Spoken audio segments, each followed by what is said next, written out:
If you spent any time writing automation scripts in Jira Cloud, you already know that Atlassian takes user privacy incredibly seriously.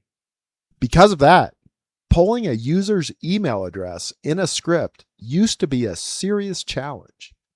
You often had to write complex REST calls or custom structures just to find out where to send an email notification. PowerScripts has introduced brand new improvements to 4 key email functions. As an admin, these updates are game changers for writing clean, fast scripts for custom post functions, automated vendor notifications, or auditing user access. Let's look at exactly how they work in a demo script.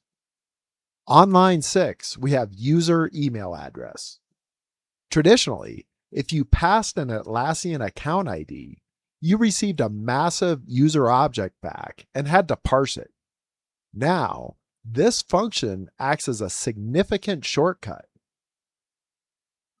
Feed the script an account ID, and it returns just the raw email address string, which is perfect if you need to quickly populate a custom vendor email text field when an issue transitions.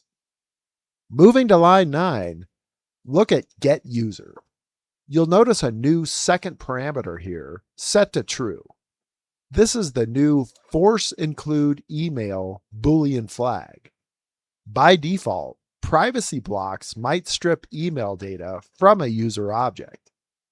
By setting this to true, you are explicitly telling the engine, yes, I have the administrative permission.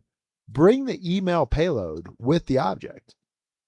This ensures your downstream scripts don't break with empty values.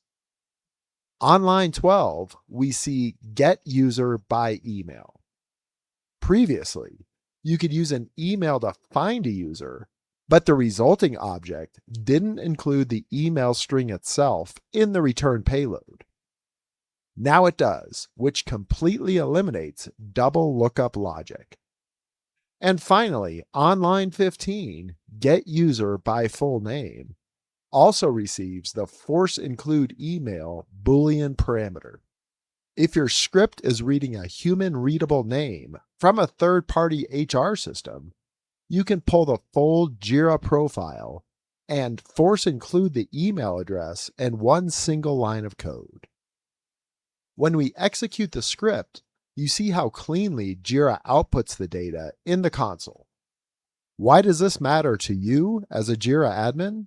It means less code, fewer API calls, and faster execution times for your automation workflows.